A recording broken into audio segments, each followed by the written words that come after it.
Sa mga startup, sa mga nagninegosyo, minsan lagi tayong busy o nakafocus tayo 80% of our time sa product natin. Tama? Wala pong masama dyan kasi pinapaganda natin product, maganda, mabango, effective, okay yan. Kaya lang, nalilimutan natin ang complete business model natin.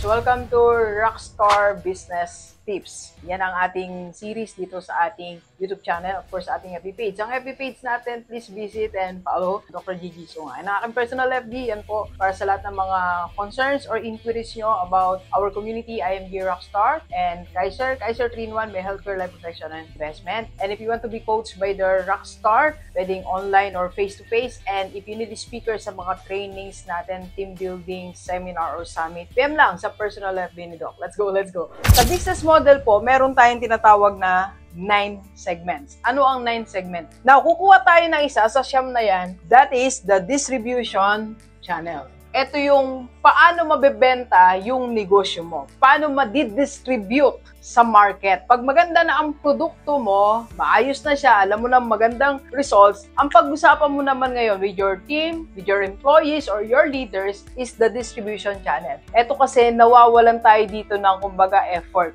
Hindi natin pinapansin na yung effect nito, pag hindi mo napagtunan ng pansin ang distribution channel mo, kahit gaano kaganda ng produkto mo, hindi yan mabibenta. So, paano nga ba ang distribution channel? There are 5 categories wherein this can help you to sell more, to distribute more your products. So, simulan natin. First, if this is your product, ang unang distribution channel mo, L stands for location. Hindi lang sa isang location dapat nabebenta ang produkto mo. Normally kasi, dito na tayo nag-i-stay or dito na tayo, kampante na tayo. For example, may tindahan ka ng t-shirt or RTW. Ay, iniisip natin, pupwesto ako sa palengke. Pupwesto ako dito sa tabi ng plaza. Tapos, we stop from there. So, dapat makaisip ka pa, location 1, location 2, location 3. Imagine kung sa location 1, kumikita ka ng, sabi mo na lang, 1,000 a day. Kung meron kang 3 locations, that's 3,000 because inayos mo yung distribution channel niya. Location. Ilan ang location ng business mo? Pwede madagdagan ng isa pa, ng isa pa, ng isa pa. Dito naman tayo sa second SM1, SM2, SM3.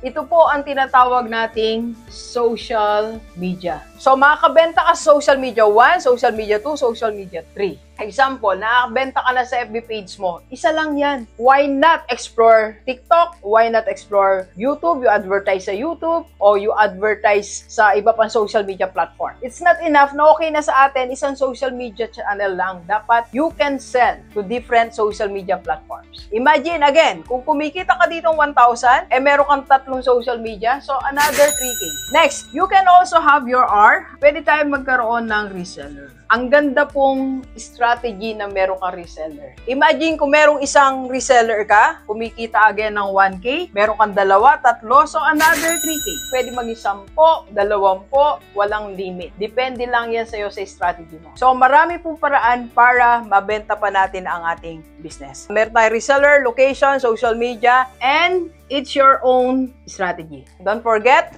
distribution channel, part of your business model. If you need more of this para sa iyong business, PM me sa personal life. Let's go, let's go. Kape po tayo sa kainitan.